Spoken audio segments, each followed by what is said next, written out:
Well, he's here. ACDP Deputy President Thring, who's just been unveiled as a mayoral candidate for eThekwini Metro Municipality, joins us now in studio. Mr. Thring, a very good afternoon to you. Thanks for joining us. Welcome. Thank you, Simpiwe, and thank you for having me. It's an absolute pleasure. Now, first of all, let's get right to it. I mean, you cited 4.6 billion rand as irregular expenditure in eThekwini. That's about 57% of KwaZulu-Natal's municipal total, as it were, as the evidence of the rot that you will fix. So, just considering that you've been an the ACDP councillor and provincial leader in eThekwini for over 2 decades, including periods when the ACDP were in coalitions there. So, why should voters see you as the solution rather than as the person who had the opportunity of changing things while you were still there and you didn't? Well, let me firstly say that, Simpiwe, we were not in a coalition when the ACDP was present in the municipality. The time that I was there, from the period of 2000 to 2013 and then 2014 to 2019. So the ACDP did not have any coalition agreements with any political party in eThekwini. We had, during different phases, between 2 to 3 councillors in eThekwini. We are now at this stage preparing to grow the ACDP from those 2 to 3 councillors that we've normally had to a minimum of 10 to 15, let's call it 15, 15 councillors. So that's the target. One of the reasons, obviously, when you have such a small representation is that, one, you do not necessarily have levers or access to power, which influences also your service delivery on the ground. And so you sometimes struggle, and certain barriers are placed before you, particularly when they know that you are a party that is serious about service delivery. So the ACDP during those particular periods had to and continue to have to contend with those particular barriers that are placed before us. But despite that, I think that we've pushed through. The ACDP has been a serious contender in local government since 1994. The ACDP, as I said, is not a fly-by-night party. It's not a party that is just a mushroom party that has just developed recently. But we've been in existence since 1994, and consistently we have been a part of government since 1994. And where the ACDP has been a part of government in some of the other municipalities, like in Nelson Mandela Bay, our councillor there, Lance Grootboom, has done exceedingly well and has done a great work in turning, for example, rubbish dumps into green playing fields for children, and won accolades nationally as being one of the best run departments under his administration. And in eThekwini, in the city of Tshwane, we saved 2 billion rand. We were in coalition there, and we saved the city 2 billion rand. Now, what that shows is that where the ACDP does govern, we govern with righteousness, integrity, transparency, openness, and as servant leaders. Now that you've touched on the growth of the party, or the growth of the party in the past few years, you've previously acknowledged that the SADP holds less than 1% of the vote, despite roughly 80% of South Africans identifying as Christians. Now, you blamed floor crossing about 2 decades ago, and floor crossing legislation ended in 2009, isn't it? So what's the actual reason that the ACDP hasn't grown in the last 15 years? I think it is an anomaly, I think, for the ACDP, but we also do understand that one of the things that certainly is needed is education. Within the church, to a large extent, particularly during the apartheid era, we were taught, many of those in the church areas were taught, politics and church do not mix. And so if you're in the church, you stay out of politics. And so I think that to a large extent, that kind of teaching is still ingrained in certain parts of the church. And there are still churches who have indicated if any of their members do get involved in politics, then they cannot hold office and positions, leadership positions and so on within the church. So that also serves as a barrier. But I do believe that we are beginning to actually break ground. And what we are seeing, particularly as we build up into these elections, the doors, more and more doors are opening, because some churches who have gone to other political parties, I think the lights are finally beginning to come on, turned on, and they are saying, listen, we've tried different political parties. I think we need to go go back home to the ACDP.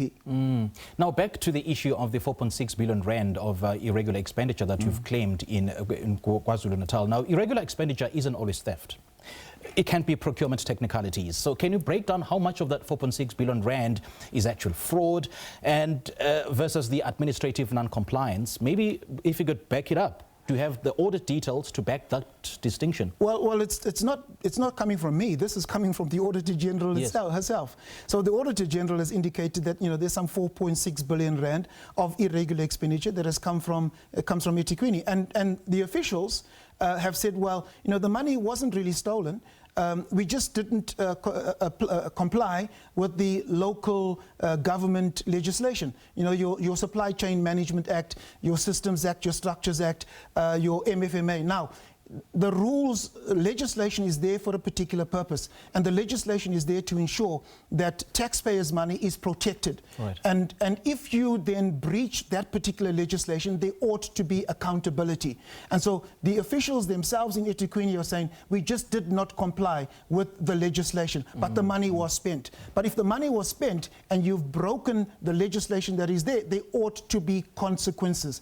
And unfortunately, this is what we are not seeing. And so as the ACDP, we're saying that we will be serious when it comes to public funds that are misappropriated, misspent, or even where legislation is not complied with. If you are elected mayor of eThekwini, would you commit to an independent forensic audit of the current administration? Well, absolutely. I think independent forensic audits, I think every stone needs to be, no stone ought to be left unturned in terms of getting to the bottom of corruption, getting to the bottom of whether it's fruitless, wasteful, irregular expenditure. I think as the ACDP, we have indicated a zero tolerance to any forms of corruption wherever it's found. Now, you've described your approach as the JETRO principle, choosing abled, capable men and women over cadre deployment, isn't it? So what mechanism would an ACDP-run municipality apply or employ to select officials that doesn't already exist on paper?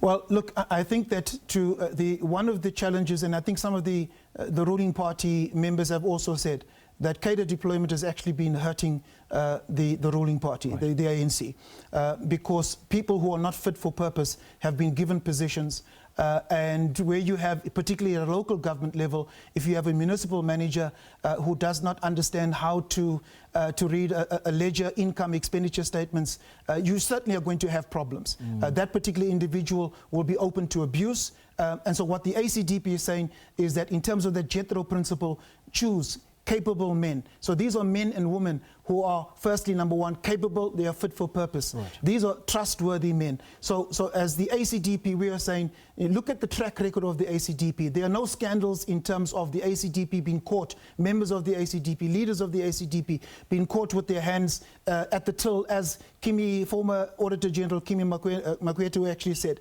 So with the ACDP, this is what we have. And then you're having those who hate dishonest gain. So as our President indicated, you're not going to be caught as the ACDP putting brown envelopes in your back pocket.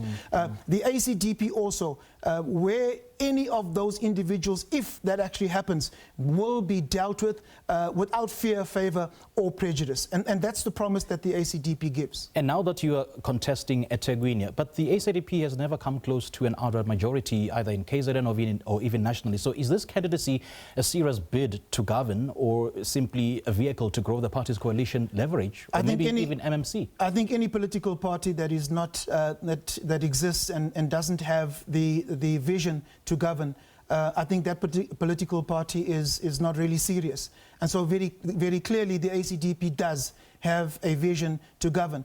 We are the African Christian Democratic Party with the vision to govern in terms of our worldview, which is a Judeo-biblical worldview, and we take those particular principles, the principles of righteousness, the principles of justice, the principles of honesty, the principles of transparency, the principles of accountability. These are biblical values, but they are biblical values which are eternal, they are biblical values which are universal, they are biblical values which apply to people of all walks of life and different faiths, and the ACDP takes these particular values and will apply it at a local government level. Let's talk about the values of why you are contesting for the mayoral candidacy in KwaZulu-Natal. I mean, there are reasons why you want to be mayor.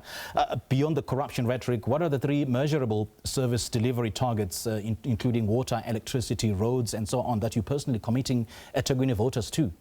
Look, I think that when one looks at the water crisis in eThekwini, some 60% of water is lost before it actually reaches the taps. So eThekwini municipality itself, and even when I was a councillor, we were at about 40% of water that was being lost through burst pipes, through theft, and so on. Right. So I think very clearly there needs to be a turnaround within the water department. And so the ACDP commits to coming in to ensure that even the water engineers that we have are engineers that are properly qualified, plumbers that are properly qualified, technicians who know what it is to run a water pump station, electricians who know that when you have outages that the pump station still needs to work and they know where the generators are. So these are things that, it's simple things, it's not rocket science, but these are things that the ACDP is committing to. Then also in terms of load, we're having load reduction in eThekwini. So while the problem of load shedding is behind us, we're having an aging electrical infrastructure that has not been properly taken care of over the last 20 to 30 years. Right. And so one of the things that the ACDP, second thing that we are committing to, is to ensure that funds that come in towards your capital expenditure, particularly with regards to water, electricity, that will be ring-fenced to ensure that the money is actually spent where it's needed to keep the lights on and water in the taps of individuals. Mr. Wayne Thring, great chatting to you. Thank you so much for joining us. Thank you, some people, for having me. Well, ACDP Deputy President Wayne Thring, who has just been unveiled as its mayoral candidate for eThekwini Metro, on the charm offensive now, convincing voters to look towards the party's direction come November the 4th in the local government elections.